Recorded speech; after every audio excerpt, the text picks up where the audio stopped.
Okay, this is Jacob Schmitt with deerhuntingschool.com. Taking a look at a piece of property here. Alan, I appreciate you letting me take a look at this, and I hope I can help you out and explain a few things and maybe give you some insight on a few things. I've looked. Obviously, most properties I look at, I don't have as much information as I do on this one, and that helps a lot. But it also helps a lot. I can tell that you've put in some work here, because you have several stands, several food plots. You've basically figured out some routes in and out.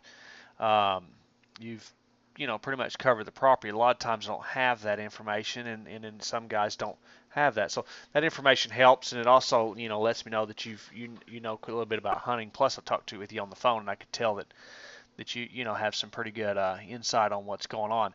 Um, so that said, I hope I can help you out as much as possible and look at it. Well, when you first sent me the app that you use, um,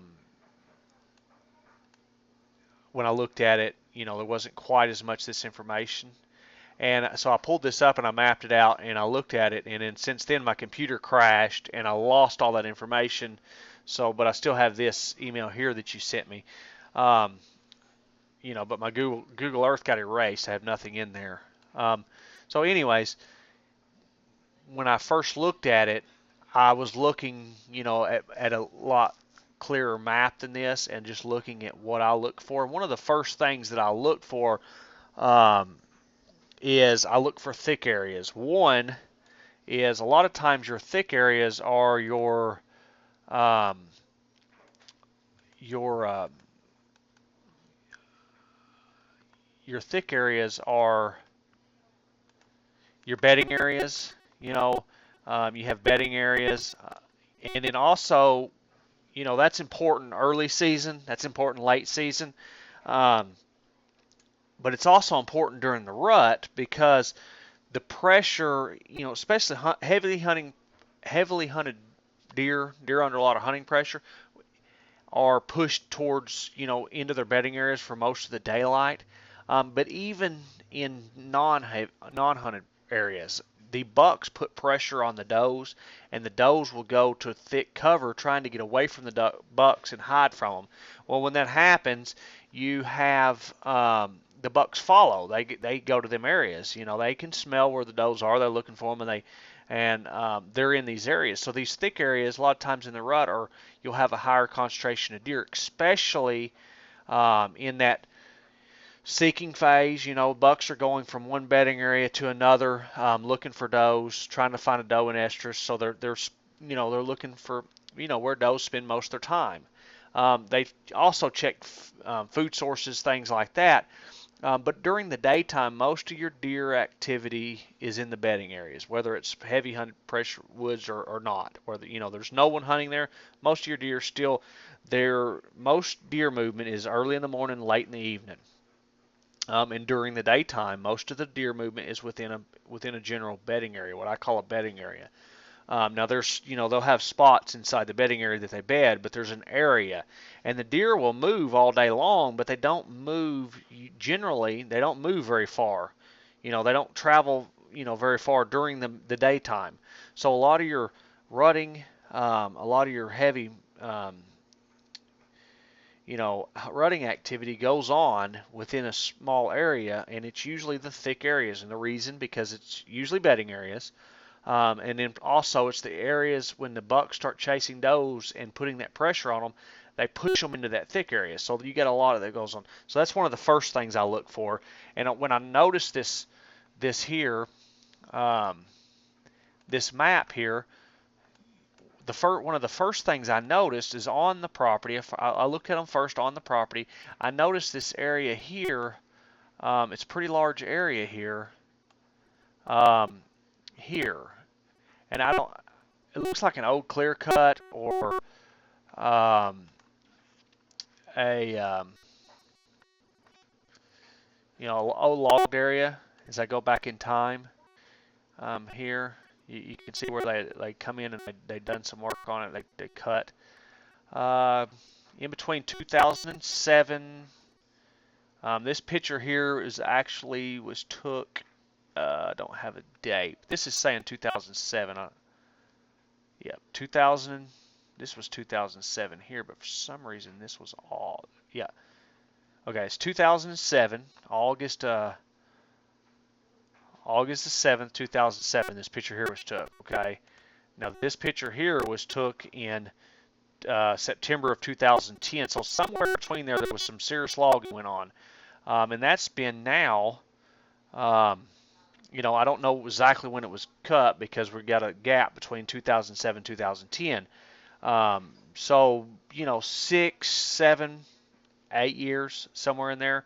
This had done some work done to it. So this is a really thick area. I noticed that. And I noticed there's several trails and stuff in here, even from the newer. This picture here is in 2012. Okay, so in 2012, I can see these trails and stuff, and then I also see that you have this food plot here, okay, in this. Now, one thing that I look for when I look at areas like this, I look for destination spots inside there, and what I see is I see the food plot. Food plots, ponds, a lot of times you'll get, let me erase this here and show you what I do see. I'm going to actually zoom in first here a little bit. A lot of times you'll get these areas like this where there's, I believe this is a creek that comes up through here. I'll draw on it so we can see exactly what I'm talking about. I believe there's a creek or it may be a dry creek or something right here, and they didn't cut any of these trees, okay? And sometimes in these areas like this, these are really good spots because they don't cut along these creeks usually.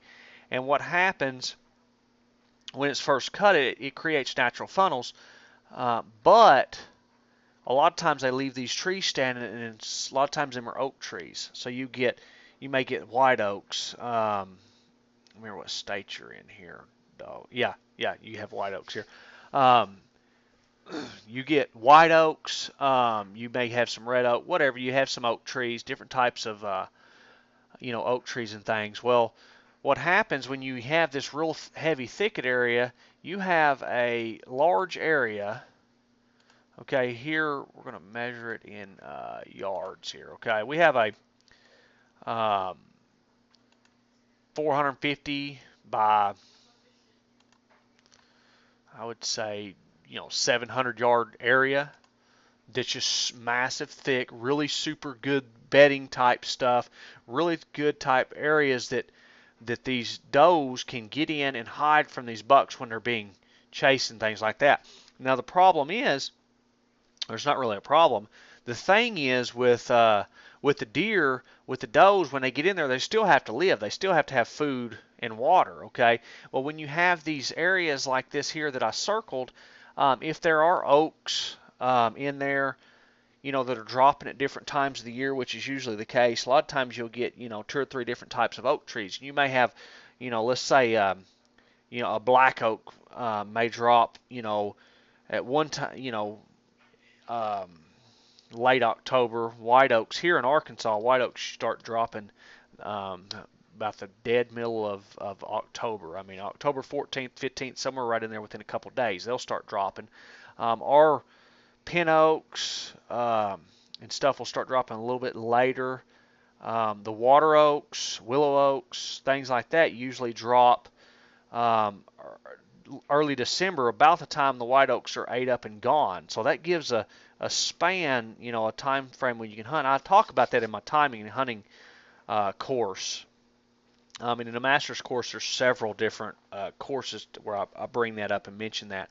But it's very important to understand that, because when you have that overlap, and I know where you're at, y'all's rut is really late, but there's still going to be breeding going on early. Okay, there's still going to be these bucks start looking and chasing, but the food sources that interact really close to that time where these does are really pushed into here, where the seeking phase goes on and that chasing phase comes into effect, that time frame there, when that all comes into play, These areas like this where you have this heavy cover where these does are pushed to, these little pockets like this where these does can be in here in thick cover, but they can still get up, get them something to eat.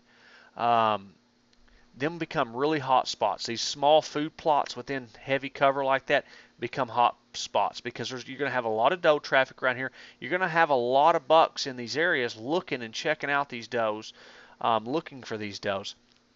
And when that takes place, they're going to hit these little pockets. You know, you may have 3 or 4 oak trees here that are dropping acorns. Okay, them 3 or 4 oak trees are golden nuggets. I mean, they're dropping food inside a massive, thick area where does are hiding that need food. And then also, as bucks come through, they're going to be picking up on these scent trails and stuff where them does are hitting throughout the day. And these are the type of areas that, even in non-pressured areas, but especially in pressured areas, these are the type of areas that get deer traffic all day long, even by mature bucks, even in even not in the rut. Let's just say here, mid-October, you have this big massive thicket, and you have let's say, just for instance, you have a lot of hunting pressure around your property here, okay? And that pushes a lot of these more mature deer in this area and keeps them there during the daylight. Now, they'll come out at night and they'll wander around the other properties that are heavily hunted, but they're going to spend a lot of their time in the daytime in this heavy thicket. But let's say there's some white oaks here and they start dropping about the same time Arkansas does here, and you're talking, mid-October. Where you're at, it may be just a week later or something, but it's going to be pretty close to our time frame because we're pretty close latitude here. So, anyways, when you have this takes place, okay, these bucks that are in here, they're still going to eat during the daytime, and they're going to visit these, they're going to frequent these during the daytime, especially, mornings and evenings. They're going to hit these spots. These are prime spots, year-round spots. Now the thing is, they're only good when you have the food, okay? Because if there's no food there, there's no reason for the deer to be there. But these areas here that I drew out, and it looks like there's another little section right in here where I'm showing. Them are real important to be able to get in and out of whenever you have food there. Okay, now you have the food plots here. Okay, you have this food plot here. I don't like this food plot as much as I like this one right here. This one right here looks like a awesome spot for a food plot, and the reason for that is you have, I'll draw it out. You have this area here that I'm talking about, that these deer will come up and down, especially these bucks when it's in the rut.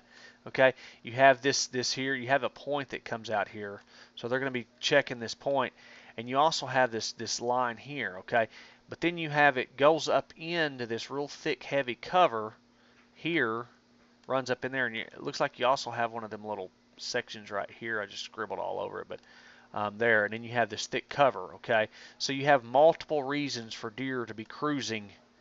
These edges. You have this heavy cover close by. You have multiple reasons for deer to be there. That looks like a really, really good spot to me. Okay, and the reason is you have multiple edges coming together. Bucks cruise edges, does cruise edges, deer cruise edges, period. There's a variety of food there. There's heavy cover here. There's good wooded cover here. You're going to have a diversity of habitat right here, and you have a food plot right in the middle of it. And that's just an awesome looking spot. That's a really awesome looking area to me. Anytime you have a lot of diversity like you have here, it just about always it's a spot to hunt. You have multiple edges coming in one thing. You have this one spot, you have the food plot. That's one type of habitat. Let's just count it real quick. Okay, you have one. I'm going to zoom back in on it. Let me zoom back in on it and then we'll count it because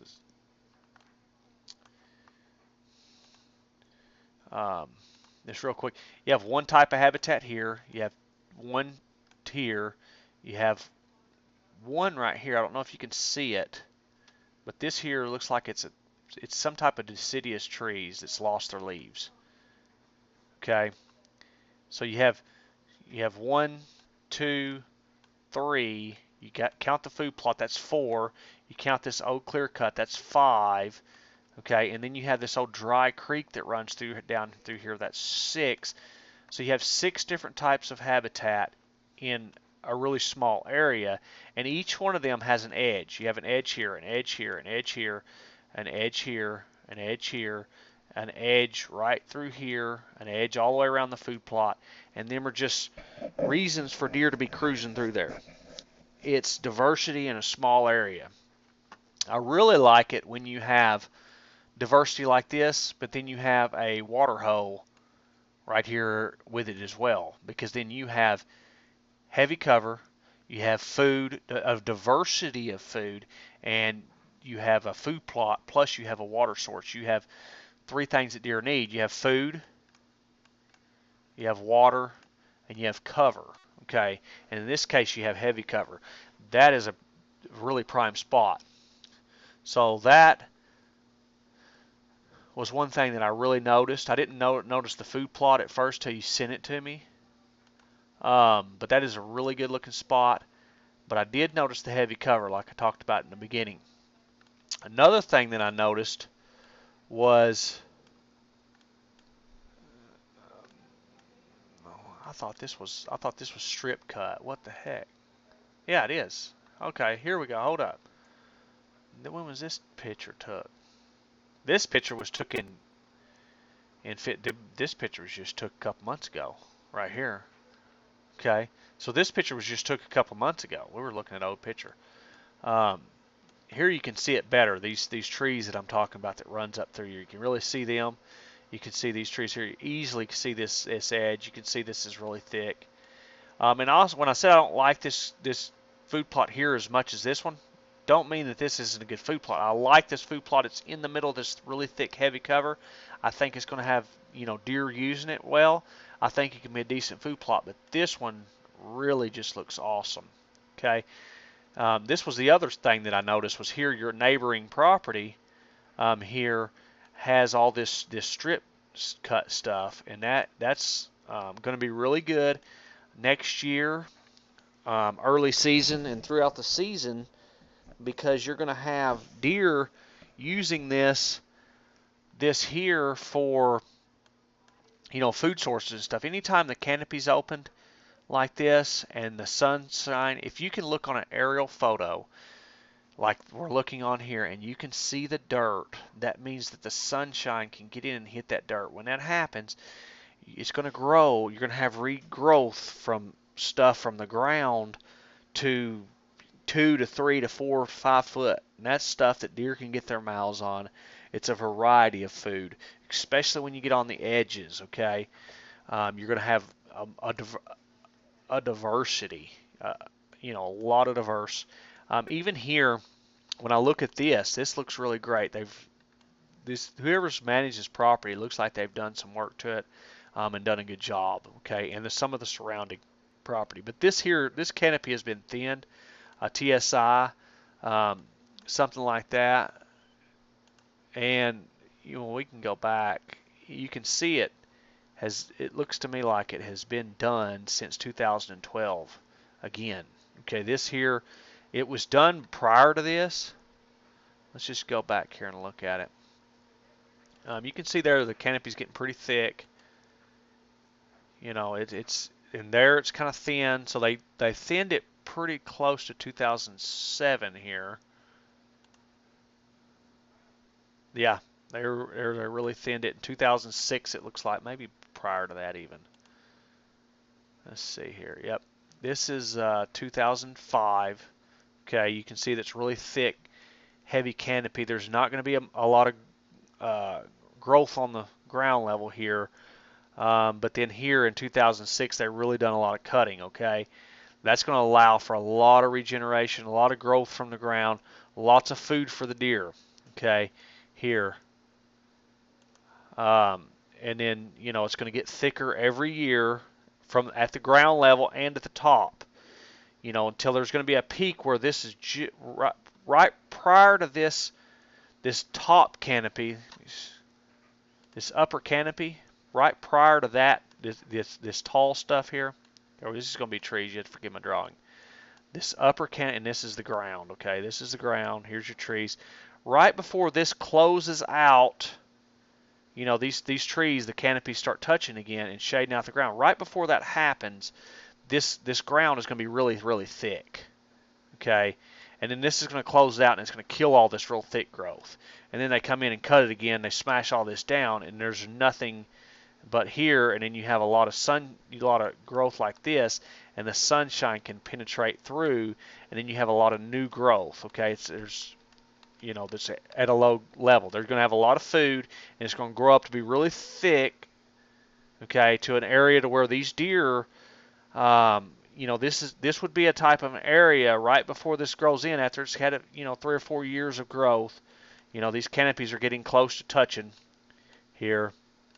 Right prior to that happening, this is going to be real thick at the ground. This is going to be a type of area that does will retreat into to get away from bucks in the area. Okay, and then it's going to close in where there's nothing, where it kills all this at the ground. Here, it's going to look something like this. I mean, I hope my drawing can explain it. This is going to eventually close in where the canopy blocks the sunshine out. So the energy from the sun is sucked up by these trees, and none of that energy hits the ground here. Okay, so what you have is everything at the ground level here dies out. So it's useless for deer. Okay, so that is what goes on when you have with any type of logging, whether it's a clear cut. They come in and cut a clear cut. It's going to happen there. Strips, cuts, selective cut, TSI, any kind of logging activity goes on like that. Whether you go through there with a chainsaw and do it yourself by hinge cutting, whatever, it's always going to evolve. Okay, that's just what happens, and that is a good thing because there's always a cycle. The deer are going to use everything a little different. They're not going to use this heavy canopied trees, especially if it's pine trees. They're not going to use it a whole lot because there's really nothing there. They're going to have some mushrooms, what have you, to eat, but there's not much food. Now, if it's oaks, they will use it a little bit. They'll use it a lot when the oaks are dropping acorns, but other than that, there's not going to be a lot for them.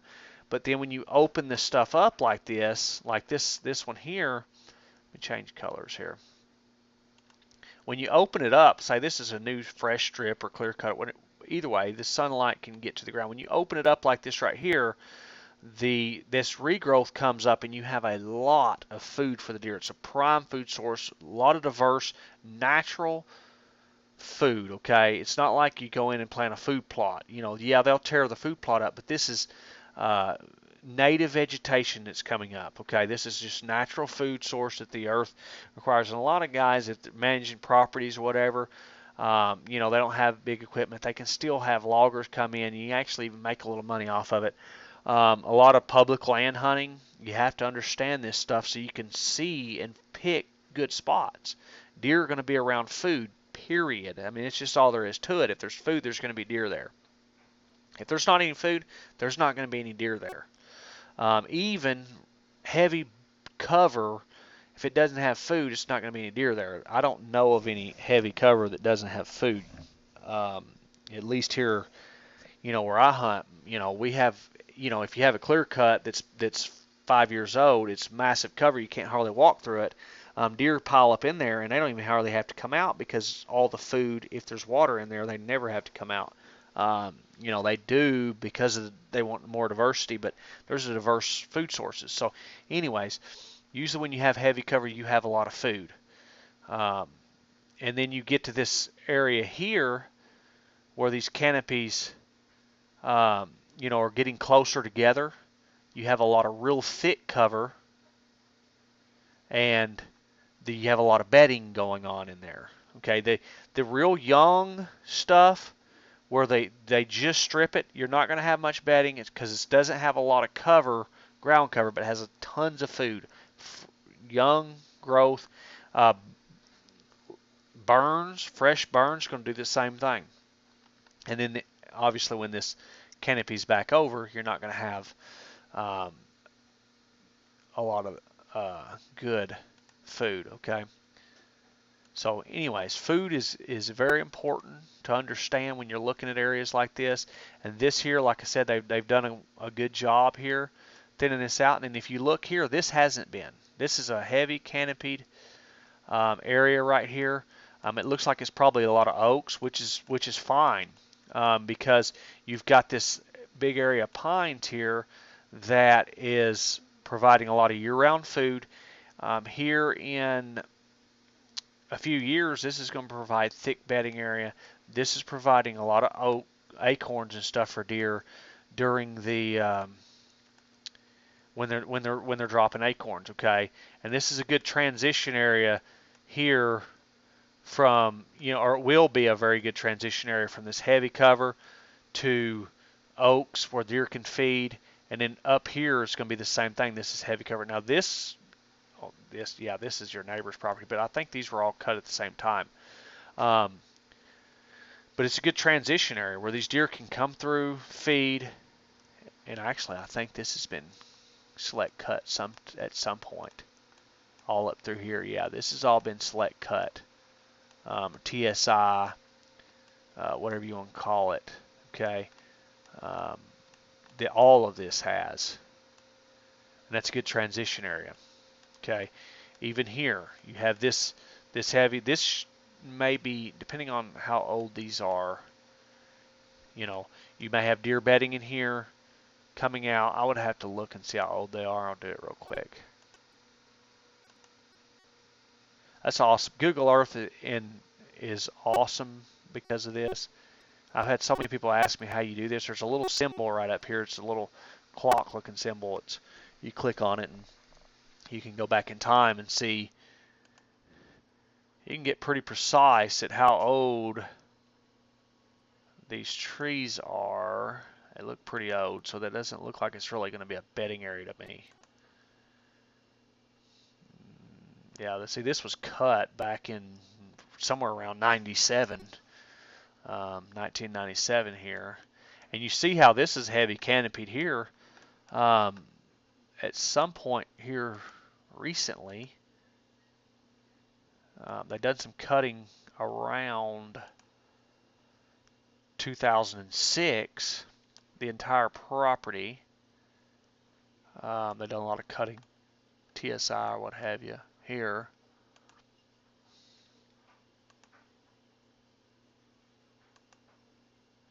And you see they cut this here in between 2007 and 2010, but I think they recently cut this because this looks pretty heavy, canopied, in 2012.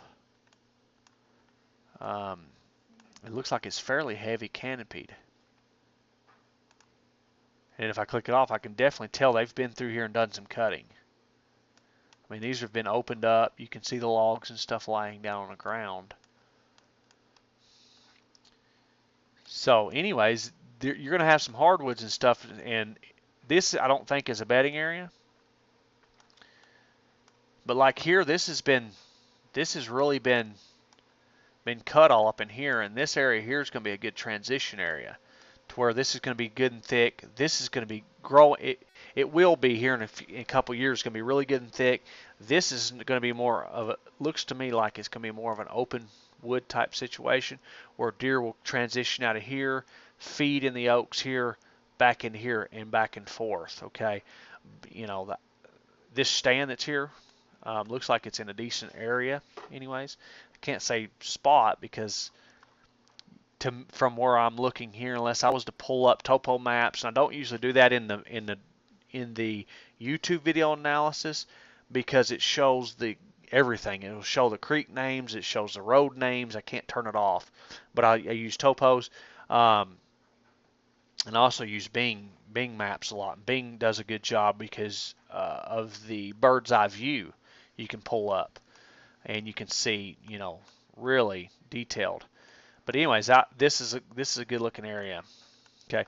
Now, one other thing that I look for are natural funnels, and there are all kinds of funnels. But usually when you talk about funnels, you're talking about a pinch point, something that is keeping the deer in a confined area. It's usually an area of security while they want to be in security. Sometimes it's something that forces them through there. Maybe you have a freeway right, pretty close to a river with two big patches of woods on each end. That would be a natural, a funnel that they have no choice. Now, these areas here when I look and I see the property, I see, this whole back edge of this property, this entire area here is a good, nice funnel. Okay, this whole area here is a good, nice funnel. Now, it doesn't mean that, okay, deer can come out of here, they can walk across these fields, But if a deer is really holding to cover, wanting security, they're really apt to, come. I got so much down. I'm going to erase some of this.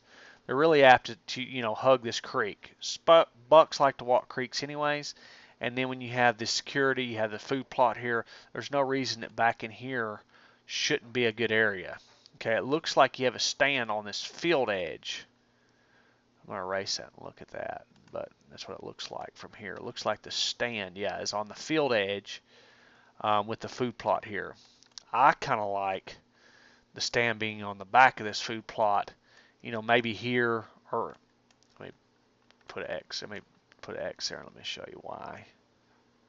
I like, here or here myself. And the reason, because in the rut, you're going to have bucks cruising this, scent checking, visually checking this field. They're going to cruise this creek. You can cover the food plot plus the natural funnel movement of deer cruising up and down here. Now, when you look at funnels, one thing that makes them better is let's zoom out here and let's see what we're looking at. Okay, this creek here connects a huge patch of woods with big open fields to a huge patch of woods, and it also connects all this with this area here. But anytime you have big areas connected with big areas by a little thin area, it makes the funnel stronger. It's kind of like this here. Let's just say that you had this big monster area here, and then you had this little creek that runs through here with a nice little funnel, but all it connected here was just this. That's it. That's all it connected, was just smaller. It would be decent, because this area will hold some deer, but it's not going to be as effective when it connects a massive area like this together. Okay. Now, obviously, I wished it was more like this, and then this little section here, and then another big massive area here. But I still think this is going to be good back here on this back creek. Okay. And when I look at water, there's not the deer have plenty of water. There's pond here, there's pond here. I think there was a pond. There's a pond somewhere else I noticed off of the property here. Right, oh yeah, one's right here. There's one here. There's several water sources around. You have this massive water source here. It's not, something that I would really hunt. But when I look for areas like this, I really like if I can find an area like this that has water in it. So if I was managing this property or something, I would be looking in areas like this here as adding a small water source close by. And that just gives more reason, like I talked about earlier. I'd like to see a water source here, and this would be a dynamite, because the deer have everything they need in one spot. Okay, but the deer have water. There's no doubt about that. You have this creek here. You have a creek in the back. You have multiple creeks that run through this property. Okay, so water's not a big deal. The food sources, the food plots are going to be, big help. One thing with, like right here, these food plots here, You have a stand here. I kind of like that because that stand is kind of in between these two food plots. You know, bucks scent checking this one. You know, depending on the wind direction stuff, it depends on which side is more apt to be on. But I like it kind of in the middle because he's going to be apt coming down through here. He's probably not going to peel off. He's going to commit to check this whole area, you know, because they're separated. One thing that I did notice was there wasn't really anything in this area here. I did notice that, and you know, when I talked with you on the phone, you had said you was the only person hunting this pretty much. You know, if you're the only person hunting it, you know, there's not much. You're not putting enough pressure over here to worry anybody. If this was an area where there were multiple people hunting and I had stand here, here, here, here, and here, here, and these stands are getting tight together, then I'm looking for areas like this where there's not many people going to. Okay, if you're the only person hunting it, it's not going to matter. There's no way this property is too large unless you were maybe hunting it every single day with no scent control whatsoever or no common sense at all towards hunting, coming in, walking right through the middle of the bedding area in the middle of the day, stuff like that. You're not going to put enough pressure on these deer to alter their movement too much, unless you're just hunting the exact same stand every single day with the wrong wind direction, doing everything wrong. You're not gonna affect it. And even then, you're not gonna affect the entire property because you're hunting the same stand. But if this was say this was a deer lease and there were 5, 6, 7 people hunting this, and all the stands were congregated right here in the middle, I would be completely looking at areas up in here, areas here away from these people, stuff like that. Because if you had 5 or 6, 7 people and you have 4 or 5 stands here, they're gonna be putting so much pressure here that the deer are going to alter their routes towards these areas, these outer areas where there's not anybody hunting. Okay. I do like this stand back in here. Like I said, I like it more kind of on this back edge of this food plot. That's just me when I look at it. You know, now obviously it may be in the best spot. You know, depending on what you see when you actually get there. You know, I like this stand here. This is on this fence row. Nice. I wonder why there's not one here somewhere. Now this one here covers it. Okay, this one here on the edge of this food plot covers that. So that one is fine. You know, one thing I did notice. I just noticed about this here. I was just fixing to say. I would like to see this stand more towards the corner because you have multiple directions, but then I noticed that this ditch down through the middle here probably gets deer traffic coming up and down it, okay, like this here. You probably have deer coming right down this ditch, okay, so this stand is intersecting movement coming from here, whether it go any direction, or here. So that is in an intersection. Okay, when I was just fixing to say I would rather see this stand on one end or the other because you want to catch deer on intersections. Okay, that is actually on an intersection because of this ditch. I like that. Now the ground blind, I'm not saying I have anything against the ground blind. The ground blind is what I'm talking about. It's kind of out here in the middle where it only comes one direction, but this ground blind being out in the middle of this field, especially if you're hunting with a rifle. I just clicked the wrong button. If you're hunting with a rifle, you know, you can cover this field, you know. And it's a pretty good shot across there, but you definitely got all this covered. Okay, so it's not a bad spot, especially if you're hunting it with a rifle. With a bow, I'm not quite sure about it. Like here, this stand here is towards the end. Looked to me like wouldn't possibly be a bad idea to have a stand in here. You have this creek, this ditch that runs up through here. You have this area here.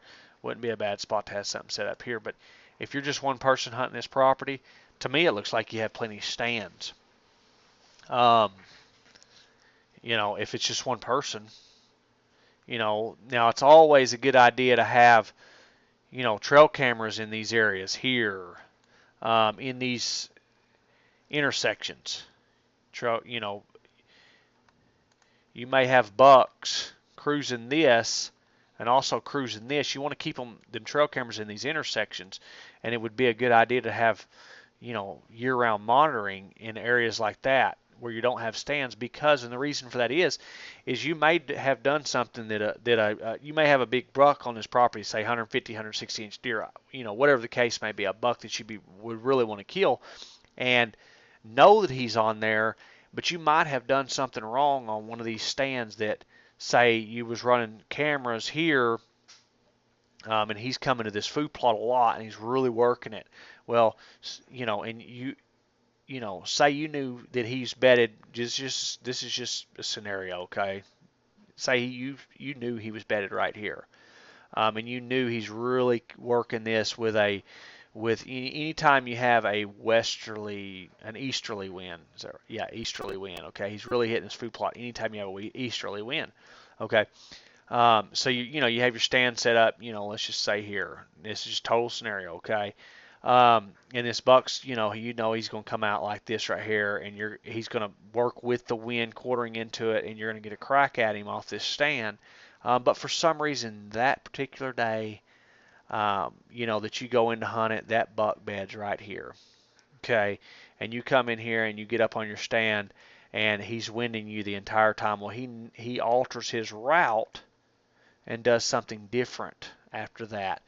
That would be a good reason to have trail cameras monitoring here that just sit there, and this buck disappears. You can't figure out what's going on. He's still alive. You're still getting pictures of him working this food plot at night, but he's just not coming in there in daytime, and you can't figure it out. And you know that he has pegged you, that this is danger here, so he's not going to come in there in daylight. Well, you may be able to pick him up on another intersection like this somewhere, especially as he begins to take the rut. And this is just monitoring, okay? If you were hunting the deer, you have a camera that you can check and say, okay, he's coming through here. Boom, he's coming through here in the daytime. You come pop up a climbing stand or something quick, maybe even a ground blind, and you can ambush him here. So them are always going to be areas that you can have trail cameras on, these intersections, okay? And keep in mind, especially if you're hunting a big deer in the area, because you can make a mistake and not even realize it. Happens all the time. Usually, you don't realize it, and sometimes you do realize it. And a lot of times when you realize you made a mistake, people get so mad and they're so upset and they're so aggravated because, hey, I've been there. I've, spooked big deer. Had my kids spook them. I mean, I've had all kinds of things happen. Missed them. I've missed bucks multiple times in a single season, and you're so aggravated. But if you think about it like this, when you do make a mistake like that, at least you know you messed up. When you make a mistake like I'm talking about, you come in here and the buck just never comes out. If he's winding you and you don't never know about it, you never know that you messed up and he's not going to come back through there. At least if, say you're sitting in your deer stand and he spots you and sees you, or you know that he smelled you or something like that, you know you messed up. You know you got to change your game plan. So a lot of guys get aggravated that, they made a mistake. But at least if you know it, you're not going to continue wasting your time to where if you didn't know it. Hope that makes sense to some of you guys. But anyways, that's on this property here. When I look at it, that's what I see. I really, that's what I look for, these things. Obviously the timing of the food sources, obviously late winter. I don't know when y'all's deer season ends. Ours runs plumb till last day of February, but late in the season, these food plots are going to be more valuable to the deer. because they're going to have less food. Now, we are so far south that food plots aren't quite as valuable in the wintertime as they are up north. We have a lot more year-round food than they do. We don't have 2 foot of snow gets on the ground. Okay, they do up there sometimes. They may have a foot of snow that lasts a week. Usually, if we get a foot of snow, it's melting. Well, matter of fact, we just had 7 inches of snow, not last night, but the night before, and we have about spots where there's an inch of snow left, and we had actually about 8 inches of snow, so it's gone. I mean, the deer, they're not starving to death up north. Um, Cornfields, soybeans, stuff that grows up over that food is dynamite. It's still good here, but it's not quite as powerful in the south because we have honeysuckle everywhere. We have American privet growing everywhere. That stuff's up off the ground. Deer can get their mouths to it if there's a foot of snow on the ground, and a deer here could survive through a foot of snow. It's going to melt in time for him to eat stuff off the ground. So, anyways, that is what I see on this property. Alan, I appreciate you letting me take a look at it. I hope it helps you out. And, if you have any questions or whatever, feel free to shoot me an email. Make a comment on the video below or whatever, and I'll do my best to answer it and help you out as much as I can. Like I said, I appreciate it. I appreciate anyone else that watches this video here. I hope anyone that watches it can learn something. That's the point of it, is so we can all learn, become better hunters. Obviously I don't know everything, but I do know a lot about deer hunting. But even I've actually learned stuff watching my own videos. I've said something, and I've learned some mistakes that I've made in some videos. I've learned a lot when I started self-filming myself. One thing I learned is I really, really am quick to shoot. I've gotten better on it. I draw my bow. I take my shots too quick. I learned that by self-filming. Stuff like that. So basically, we're always learning no matter how much experience you have. There's always going to be something to learn. When you have a lot of experience, you can learn at a faster rate, because you have seen that, hey,